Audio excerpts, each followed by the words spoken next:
অনুরূপ আরেকটা হাদিস বর্ণনাকারী আব্দুল্লাহ ইবনে মাসউদ রাদিয়াল্লাহু আনহু তিনি বলেন যে قال رسول الله صلى الله عليه وسلم من قال استغفر الله الذي لا اله الا هو الحي القيوم واتوب اليه ثلاثا غفرت له ذنوبه وان كان فرا من الزحف رواه حاكم أو كما قال النبي صلى الله عليه وسلم।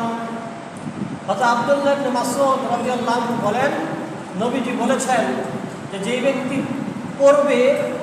ব্যক্তি বলবে আস্তাগফিরুল্লাহাল্লাযী লা ইলাহা ইল্লা হুয়াল হাইয়ুল কাইয়্যুম ওয়া আতুবু ইলাইহি। সাধারণত এটা আমরা অনেকেই পারি, তবে এটা পড়ার ক্ষেত্রে নবীজি শর্ত দিয়েছেন সালাসা, তিনবার পড়বে।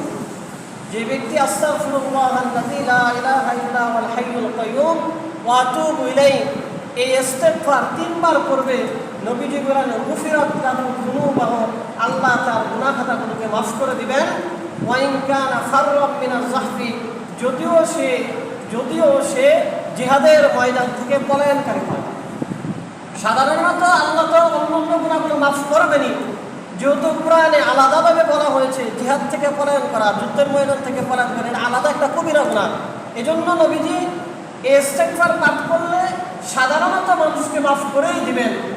ওই গুনাহগার যদি যুদ্ধ থেকে পলায়নকারীর মতো গুনাহ করে থাকে আল্লাহ সেটাও মাফ করে দেবেন। এজন্য আমরা বেশি বেশি ইস্তিগফার করব এবং এই গুনাহ থেকেও বেঁচে থাকবো। আল্লাহ সুবহানাহু ওয়া তাআলা আমাদের তৌফিক দান করে, সবাই বলে আমিন।